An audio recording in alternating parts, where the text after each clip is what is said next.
Hi every one. ഇന്ന് നമ്മൾ discuss ചെയ്യുന്നത് ഓസ്ട്രേലിയൻ നഴ്സിംഗ് രജിസ്ട്രേഷൻ്റെ മെയിൻ എക്സാമായ ഓസ്കിയെ കുറിച്ചിട്ടാണ്.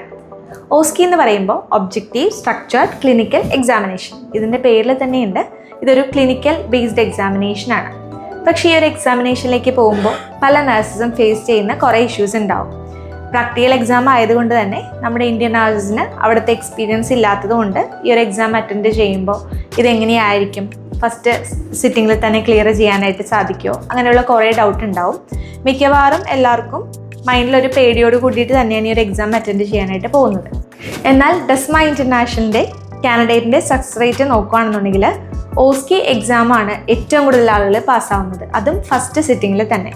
അതിൻ്റെ റീസൺ വേറൊന്നുമല്ല, നമ്മൾ പ്രോപ്പറായിട്ട് കാൻഡിഡേറ്റിനെ എഡ്യൂക്കേറ്റ് ചെയ്യുക, പ്രോപ്പറായിട്ടുള്ളൊരു കോച്ചിങ്ങിന് വേണ്ടിയിട്ട് ഗൈഡ് ചെയ്യുക. ഈ രണ്ട് കാര്യങ്ങളും സ്മൂത്തായിട്ട് നടക്കുകയാണെന്നുണ്ടെങ്കിൽ കോൺഫിഡൻസോട് കൂടി തന്നെ മിക്ക നഴ്സസിനും ഓസ്ട്രേലിയൻ ഓസ്കി ക്ലിയർ ചെയ്യാനായിട്ട് പറ്റുന്നതാണ്. എന്താണ് ഓസ്കി എക്സാം? ഓസ്ട്രേലിയയിൽ രജിസ്റ്റേർഡ് നഴ്സ് എന്നുള്ളൊരു ഡെസിഗ്നേഷനിൽ വർക്ക് ചെയ്യണമെന്നുണ്ടെങ്കിൽ ഓസ്ട്രേലിയൻ എക്സാംസ് ആയ NCLEX-Rനും ഓസ്കി എക്സാമും ക്ലിയർ ചെയ്യേണ്ടതുണ്ട്. NCLEX-R എന്ന് പറയുന്നത് ഒരു പ്രാക്ടിക്കൽ എക്സാമാണ്. OSCE objective structured clinical examination, ഇതൊരു ക്ലിനിക്കൽ ബേസ്ഡ് എക്സാമാണ്.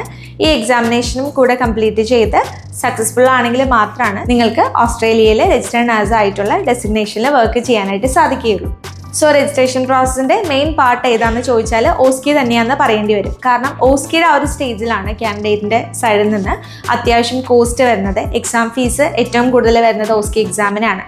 അപ്പോൾ ഓസ്കിയാണ് ഓസ്ട്രേലിയൻ രജിസ്ട്രേഷൻ്റെ മെയിൻ പാർട്ട്.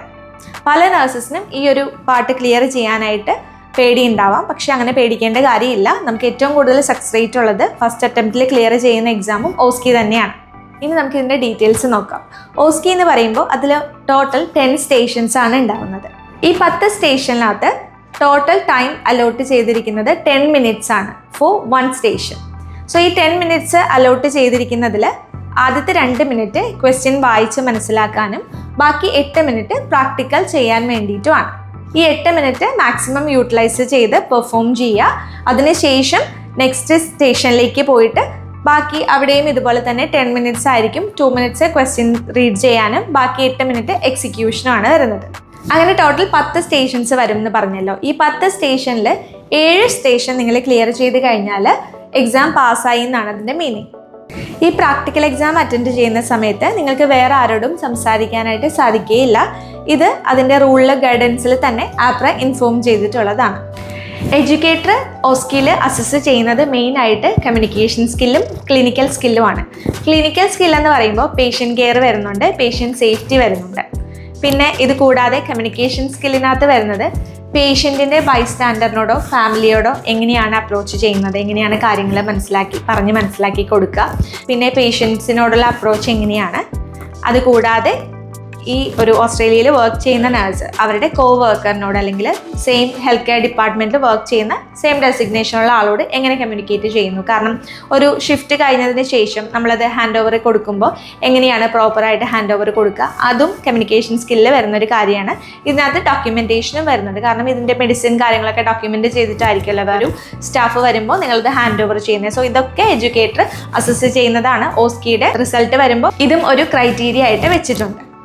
ഇതിൽ 10 സ്റ്റേഷൻസ് ആണ് വരിക എന്ന് പറഞ്ഞല്ലോ. ആ 10 സ്റ്റേഷൻസ് കൂടുതൽ എന്തൊക്കെയാണ് വരിക എന്ന് വെച്ചാൽ basic life support, focused nursing, risk assessment, medication administration, vital science, blood transfusion, aseptic non touch techniques, IV fluid, communication, pain assessment.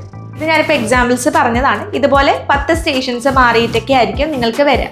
ഇതിൽ 50% നിങ്ങൾ അച്ചീവ് ചെയ്ത് കഴിഞ്ഞാൽ ആ ഒരു സ്റ്റേഷൻ പാസ്സായി എന്നുള്ളതാണ് അർത്ഥം. ഇതിൽ സ്റ്റാൻഡേർഡ് സെറ്റ് ചെയ്തിരിക്കുന്നത് 3 ആയിട്ടാണ്. ബിലോ സ്റ്റാൻഡേർഡ് എന്ന് പറയുമ്പോൾ നിങ്ങൾ അത് പാസ്സായിട്ടില്ല എന്നാണ് എൻ്റെ മീനിങ്. അടുത്തത് മീറ്റ് സ്റ്റാൻഡേർഡ്, മിനിമം നിങ്ങൾക്ക് ആ ഒരു 50% കിട്ടിയിട്ടുണ്ടെങ്കിൽ നിങ്ങൾ പാസ്സായി എന്നർത്ഥം. സോ സ്റ്റാൻഡേർഡ് മീറ്റ് ചെയ്യുന്നുണ്ട്. ദെൻ എബോവ് സ്റ്റാൻഡേർഡ്, അതായത് അവർ സെറ്റ് ചെയ്ത് വെച്ചിരിക്കുന്ന സ്കോറിനെക്കാട്ടിലും കുറച്ച് കൂടുതൽ നിങ്ങൾക്ക് അച്ചീവ് ചെയ്യാൻ പറ്റി, ലൈക്ക് 85% ഒക്കെ ഉണ്ടെങ്കിൽ അത് എബോവ് സ്റ്റാൻഡേർഡായിട്ട് കൺസിഡർ ചെയ്യുന്നുണ്ട്. സോ അങ്ങനെ 10 സ്റ്റേഷൻസിൽ 7 സ്റ്റേഷൻസ് ക്ലിയർ ചെയ്ത് കഴിഞ്ഞാൽ 50% ഓർ എബോവ് ഉണ്ടെന്നുണ്ടെങ്കിൽ ഓസ്കി എക്സാം ക്ലിയർ ചെയ്തിട്ടുണ്ടാവും. ഇതിനകത്ത് കമ്മ്യൂണിക്കേഷൻ്റെ കാര്യം പറഞ്ഞു. കമ്മ്യൂണിക്കേഷൻ്റെ കാര്യത്തിൽ നിങ്ങളിപ്പോൾ വേറൊരു നഴ്സ് അല്ലെങ്കിൽ കോ വർക്കർ വരുമ്പോൾ നിങ്ങളിത് ഹാൻഡ് ഓവർ ചെയ്ത് കൊടുക്കുമ്പോഴുള്ള കമ്മ്യൂണിക്കേഷൻ മാത്രമല്ല, അതിൻ്റെ ഡോക്യുമെൻറ്റേഷൻ ചെക്ക് ചെയ്യുന്നുണ്ട്. അതുകൂടാതെ പേഷ്യൻസിൻ്റെ അടുത്തുള്ള ഇൻട്രാക്ഷൻസ് കാര്യങ്ങൾ ചെക്ക് ചെയ്യുന്നുണ്ട്. പിന്നെ ഇതിലൊക്കെ ഉപരി നിങ്ങളൊരു ആക്റ്റീവ് ലിസണർ ആണോ, ഈ ഒരു കാര്യങ്ങളൊക്കെ വെച്ചിട്ടാണ് ഓസ്കിയുടെ ക്രൈറ്റീരിയ വരുന്നത്. പിന്നെ കമ്മ്യൂണിക്കേഷനകത്ത് വരുന്നതാണ് instruction at the time of discharge. Candidate discharge ആയി പോകുമ്പോൾ നിങ്ങൾ ഏതൊക്കെ രീതിയിലാണ് അതിൻ്റെ ഒരു ഇൻസ്ട്രക്ഷൻസ് കൊടുക്കുക, ഒരു അപ്രോച്ച് എങ്ങനെയാണെന്നുള്ളതും വെരിഫൈ ചെയ്യുന്നതായിരിക്കും.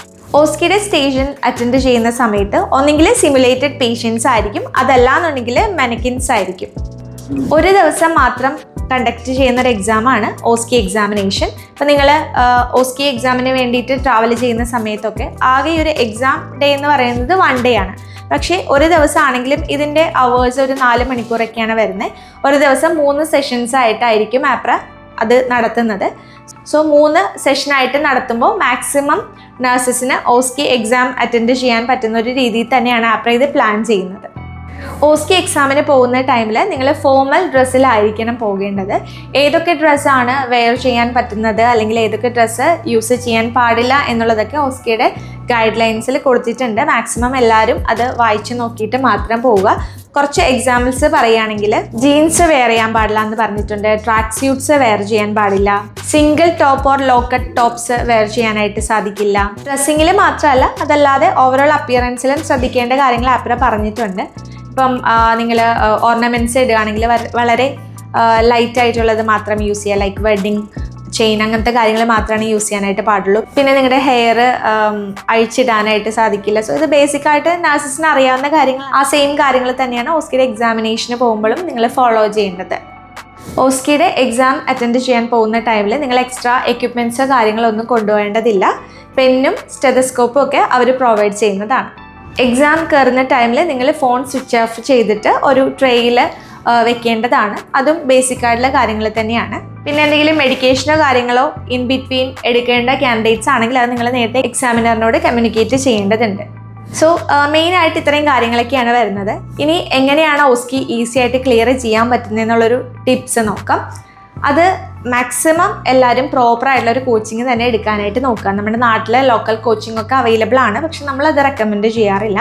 നമ്മുടെ കാൻഡിഡേറ്റ്സ് എല്ലാവരും ഓസ്ട്രേലിയയിൽ നിന്നുള്ള കോച്ചിങ് തന്നെയാണ് എടുക്കുന്നത്. അതുകൊണ്ട് തന്നെ നമുക്ക് നല്ല രീതിയിലുള്ള സക്സസ് റേറ്റ് ഉണ്ട്. ആകെ വിരലിൽ എണ്ണാവുന്ന ആളുകൾ മാത്രം ചില ബുദ്ധിമുട്ടുകൾ കൊണ്ട് അവർക്ക് ക്ലിയർ ചെയ്യാനായിട്ട് പറ്റിയിട്ടില്ല. ബാക്കി എല്ലാവരും തന്നെ ഓസ്ട്രേലിയയിൽ പോയിട്ട് ഫസ്റ്റ് അറ്റംപ്റ്റിൽ നമ്മുടെ ഓസ്കി പാസ്സായിട്ടുണ്ട്.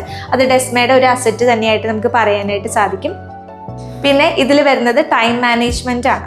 ടൈം മാനേജ്മെൻറ്റ് എന്ന് പറയുമ്പോൾ നിങ്ങളിപ്പോൾ ഒരു സ്റ്റേഷനിൽ 10 മിനിറ്റ്സ് ആണ് നിങ്ങൾക്ക് സ്പെൻഡ് ചെയ്യാനായിട്ട് അല്ലെങ്കിൽ ആ ഒരു പ്രൊസീജിയർ ചെയ്യാനായിട്ടുള്ള ടൈം വരുന്നത്. പക്ഷേ ഈ 10 മിനിറ്റ്സ് കഴിഞ്ഞ് പോയി കഴിഞ്ഞാൽ നിങ്ങൾ അടുത്ത സ്റ്റേഷനിലേക്ക് പോകുമ്പോൾ അതിൻ്റെ ടൈമും കുറയുന്നതായിരിക്കും. ആദ്യത്തെ അല്ലെങ്കിൽ ഇൻ ബിറ്റ്വീൻ നിങ്ങൾ ചെയ്യുമ്പോൾ സ്റ്റേഷനിൽ ടൈം അഡ്ജസ്റ്റ് ചെയ്യാൻ പറ്റില്ല എന്നുണ്ടെങ്കിൽ നിങ്ങൾ പാനിക് ആവാതെ അടുത്ത സ്റ്റേഷനിലേക്ക് പോവേണ്ടതാണ്. അങ്ങനെ ടൈം മാനേജ് ചെയ്താൽ മാത്രമാണ് നിങ്ങൾക്ക് ഈ ഒരു ഇത്രയും സ്റ്റേഷൻസ് ആ ഒരു ടൈം ഫ്രെയിമിനുള്ളിൽ കവർ ചെയ്യാനായിട്ട് സാധിക്കുകയുള്ളൂ. പിന്നെ കൂടുതലും പാനിക് ആവുന്നത് ചിലപ്പോൾ എക്സാം സെൻറ്ററിൽ ലേറ്റ് ആയിട്ട് എത്തുമ്പോൾ അത് ബുദ്ധിമുട്ട് വരാറുണ്ട്. അപ്പോൾ അതുകൊണ്ട് തന്നെ ഓൺ ടൈം എല്ലാവരും എത്താനായിട്ട് നോക്കുക. എക്സാമിൻ്റെ ഡേറ്റിൽ 2 മിനിറ്റ് റീഡ് ചെയ്യാനുള്ളൊരു ടൈം ഉണ്ടല്ലോ, അത് നിങ്ങൾ മാക്സിമം യൂട്ടിലൈസ് ചെയ്യുക. ഈ ടൈമിൽ ക്വസ്റ്റ്യൻസ് വായിച്ച് മനസ്സിലാക്കാനായിട്ട് വേണ്ടി മാത്രം നിങ്ങളത് യൂസ് ചെയ്യുക. മൾട്ടിപ്പിൾ ടൈംസ് ക്വസ്റ്റ്യൻസ് വായിച്ച് നോക്കുക. കോച്ചിങ് അറ്റൻഡ് ചെയ്യുന്ന സമയത്ത് ഡൗട്ടോ കാര്യങ്ങളോ ഉണ്ടെന്നുണ്ടെങ്കിൽ അത് അവിടുത്തെ ഇൻസ്ട്രക്ടറായിട്ട് ക്ലിയർ ചെയ്ത് പോവുക. മാക്സിമം കോച്ചിങ്ങും നേരത്തെ തന്നെ എടുക്കാനായിട്ട് നോക്കുക. മൾട്ടിപ്പിൾ ടൈംസ് നിങ്ങൾക്ക് ഈ ഒരു സെനാരിയോ പ്രാക്ടീസ് ചെയ്ത് നോക്കാനായിട്ടും സാധിക്കുന്നതാണ്. അതുകൂടാതെ നമ്മുടെ കാൻഡിഡേറ്റ് ആണെങ്കിൽ ഓൾറെഡി ഓസ്കി പാസ്സായ ആളുകളോട് സംസാരിക്കാനുള്ള ഒരു അവസരവും നമ്മൾ കൊടുക്കാറുണ്ട്. സോ മാക്സിമം നമ്മൾ സപ്പോർട്ട് ചെയ്യുന്നതായിരിക്കും. ഓസ്കിയുടെ കാര്യങ്ങൾ ക്ലിയർ ആയി എന്ന് വിചാരിക്കുന്നു. ഇത് യൂസ്ഫുൾ ആണെന്നുണ്ടെങ്കിൽ നിങ്ങളുടെ ഫ്രണ്ട്സിന് ഓസ്കി അറ്റൻഡ് ചെയ്യാനായിട്ട് നോക്കുന്ന ആളുകൾക്കൊക്കെ ഷെയർ ചെയ്ത് കൊടുക്കുക. ഡെസ്മ international Australia and New Zealand nursing registration process ചെയ്യുന്ന കൺസൾട്ടൻസി ആണ്. ഇപ്പോൾ നമ്മൾ എക്സ്പ്ലെയിൻ ചെയ്യുന്നത് ഓസ്ട്രേലിയൻ ഓസ്കിനെ കുറിച്ചിട്ടാണ്. നെക്സ്റ്റ് വീഡിയോയിൽ നമ്മൾ ന്യൂസിലാൻഡ് ഓസ്കിനെ കുറിച്ചും എക്സ്പ്ലെയിൻ ചെയ്യുന്നതായിരിക്കും. വീഡിയോ കണ്ട എല്ലാവർക്കും താങ്ക് യു സോ മച്ച്. പുതിയൊരു വീഡിയോ ആയിട്ട് വരുന്നവരെ ബൈ.